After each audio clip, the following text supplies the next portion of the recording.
Bismillahirrahmanirrahim. Assalamualaikum warahmatullahi wabarakatuh. Di sini pada kesempatan kali ini saya akan memenuhi tugas mata kuliah pada mata kuliah pembelajaran bahasa Arab berbantuan komputer, yaitu membuat video pembelajaran. Sebelumnya, saya akan memperkenalkan diri. Nama saya Rizka Damianti dengan NIM F0312310002. Baik, langsung saja kita akan ke materi yang akan kita bahas, yaitu materi hukum nun sukun dan kaitannya dengan ilmu fonologi. Pembahasan pertama kita akan membahas pengantar hukum nun sukun. Dalam fonologi bahasa Arab, hukum yang mengatur pengucapan memiliki peran nun sukun krusial dalam membentuk pola bunyi, pengucapan, dan makna dalam bahasa.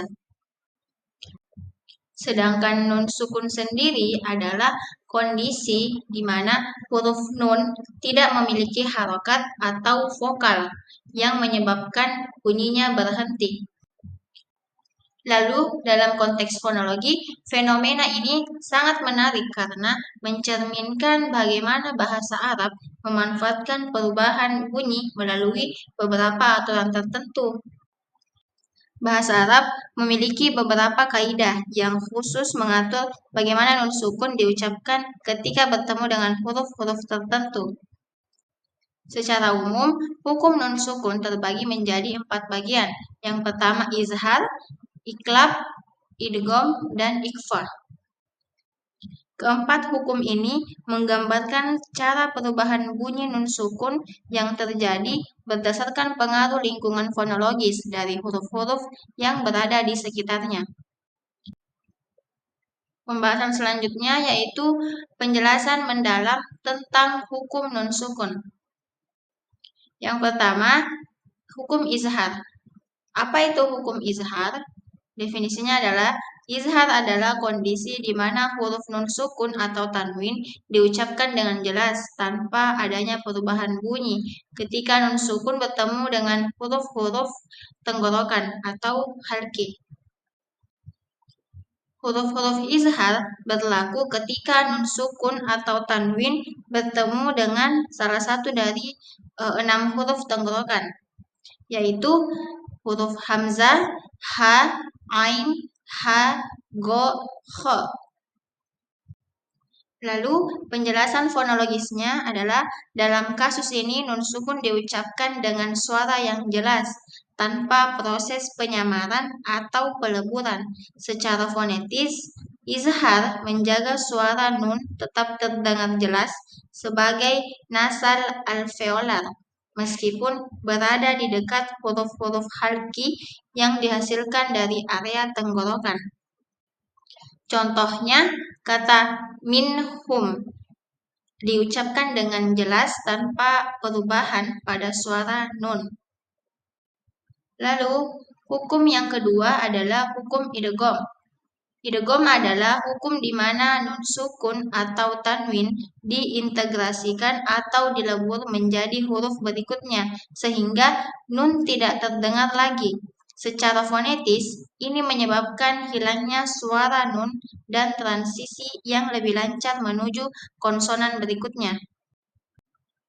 Huruf idgham berlaku jika nun sukun bertemu dengan salah satu dari huruf-huruf yang terdapat dari 2 jenis ini. Ada huruf nun, la, mim, ro, dan ya. Terdapat 2 jenis idgham. Yang pertama, idgham bigunna atau ma'al gunna, yaitu dengan dengung, berlaku untuk huruf waw, mim, nun, dan ya. Huruf ya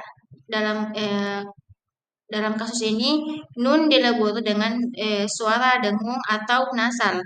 Lalu idgham yang kedua idgham bila gunnah, idgham yang tanpa dengung yang berlaku untuk huruf ro dan lam. Huruf ro terus idgham bigunnah ini nun sukun atau tanwinnya menghubungkan tanpa meninggalkan bunyi dengung. Dalam fonologisnya, idgham biguna, efek dengungnya menunjukkan nasalitas yang tetap meskipun nun dihilangkan secara eksplisit. Sedangkan idgham biguna di sisi lain menciptakan transisi tanpa nasal, menciptakan pengucapan yang lebih efisien. Contohnya mayyakulu diucapkan sebagai mayyakulu, di mana bunyi nun melebur ke dalam bunyi ya. Hukum selanjutnya yaitu hukum iklab. Iklab adalah proses mengubah nun sukun menjadi bunyi mim ketika bertemu dengan huruf ba. Hukum ini adalah contoh sempurna dari asimilasi fonetis, di mana bunyi nun digantikan oleh mim yang lebih mendekati artikulasi huruf ba. Fonologisnya, iklab merupakan bentuk perubahan bunyi yang signifikan. Mim adalah nasal bilabial yang berarti artikulasinya terjadi di kedua bibir, sama seperti ba, sehingga proses ini memudahkan transisi antara nun dan ba dengan mengganti bunyi nun menjadi mim. Contohnya, kata min ba'di diucapkan menjadi mim ba'di. Selanjutnya adalah hukum ikhfa. Ikhfa adalah hukum di mana nun sukun atau tanwin diucapkan dengan suara samar-samar atau tersembunyi. Ikhfa berarti menyembunyikan, tanpa menunjukkan nun secara jelas. Lalu, ikhfa berlaku ketika nun sukun atau tanwin bertemu dengan salah satu dari 15 huruf selain dari huruf-huruf idgham, iklab, dan izhar. Huruf ikhfa meliputi zo, fa, ko, ka, da, sin, sha, to, ta, do, za, so, za, sa, dan ja. Fonologisnya, dalam ikhfa bunyi nun tidak dihilangkan sepenuhnya, namun diucapkan dengan samar dan sedikit nasal. Transisi ke huruf berikutnya menjadi lebih halus karena nun disamarkan. Contoh, kata min tahti diucapkan dengan bunyi nun yang samar diikuti oleh huruf ta. Baik, penjelasan selanjutnya yaitu kaitannya dengan ilmu fonologi. Kaitannya dengan ilmu fonologi adalah fonologi tersendiri adalah cabang ilmu linguistik yang mempelajari sistem bunyi bahasa, termasuk bagaimana suara diatur dalam sistem bahasa tertentu. Dalam konteks bahasa Arab, hukum non sukun berperan sebagai contoh dari fenomena fonologis seperti asimilasi, nasalitas, dan alofoni. Berikut adalah beberapa aspek dalam ilmu fonologi yang terkait dengan hukum nun sukun. Yang pertama, asimilasi fonologis. Hukum idgham dan iklab menunjukkan bentuk asimilasi dalam bahasa Arab. Dalam asimilasi, bunyi-bunyi tertentu dilebur dan diubah untuk menghasilkan transisi yang lebih alami. Idgham merupakan contoh dari asimilasi lengkap karena menghilangkan suara nun sepenuhnya, sementara iklab menggantikan nun dengan mim untuk menghasilkan harmoni bunyi dengan huruf ba. Yang kedua, nasalitas. Beberapa aturan dalam hukum ini mengandung efek nasalitas, terutama dalam idgham bigunnah atau idgham ma'al gunnah dan ikhfa yang mempertahankan elemen nasal dalam pengucapan. Meskipun nun sukun sendiri tidak sepenuhnya diucapkan, nasalitas ini penting dalam fonologi untuk membedakan makna kata dalam bahasa Arab.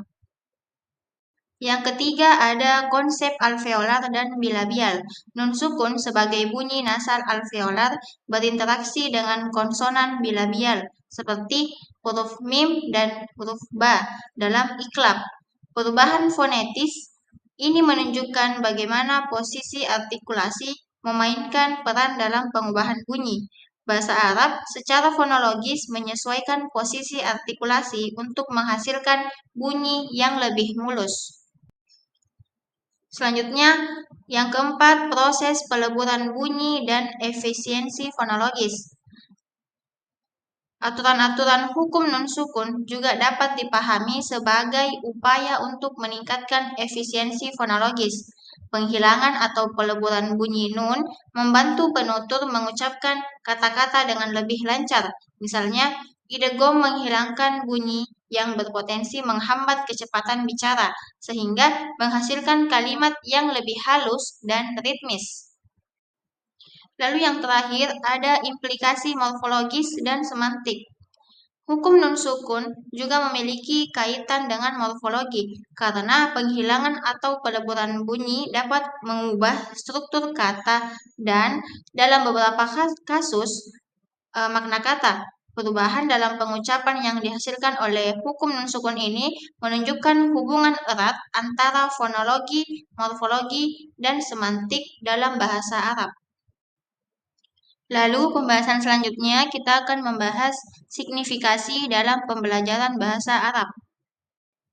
Memahami hukum nun sukun sangat penting bagi siswa yang mempelajari bahasa Arab, baik dari segi pengucapan maupun pemahaman, karena hal ini memudahkan mereka dalam membaca Al-Quran, menulis, dan berkomunikasi dalam bahasa Arab dengan tata bahasa yang benar. Kesimpulannya, hukum nun sukun mencerminkan sistem suara yang kaya dalam bahasa Arab. Dengan memahami hukum ini, kita tidak hanya memahami cara membaca dan mengucapkan kata dalam bahasa Arab dengan benar. Untuk sesi selanjutnya, kita akan kuis. Soal yang pertama, apa yang dimaksud dengan hukum izhar dalam konteks hukum nun sukun? A. Mengubah bunyi nun sukun menjadi mim ketika bertemu dengan huruf tertentu. B. Mengucapkan nun sukun atau tanwin dengan jelas ketika bertemu huruf tenggorokan. C. Meleburkan nun sukun menjadi huruf berikutnya dengan efek dengung. D. Menyembunyikan bunyi nun dengan suara samar dan sedikit nasal. Jawaban yang benar adalah B. Mengucapkan nun sukun atau tanwin dengan jelas ketika bertemu huruf tenggorokan. Soal kedua, pada hukum idgham ma'al gunnah atau bigunna, huruf-huruf apa saja yang menyebabkan nun sukun dilebur dengan dengung? A. Ha, Kho, Go, Hamzah. B. Ro, dan Lam. C. Ya, Mim, Nun, dan Waw. D. Ba, Ta, Sa, Dal. Jawaban yang tepat adalah C. Huruf Nun, Mim, Ya, dan Waw. Soal yang terakhir, dalam hukum iklab, bagaimana bunyi nun sukun berubah ketika bertemu dengan huruf ba? A. Diucapkan dengan jelas tanpa perubahan bunyi. B. Melebur ke huruf berikutnya tanpa dengung. C. Dihilangkan secara penuh dan digantikan dengan bunyi lain. D. Berubah menjadi bunyi mim untuk memudahkan transisi pengucapan. Jawabannya yaitu D. Berubah menjadi bunyi mim untuk memudahkan transisi pengucapan.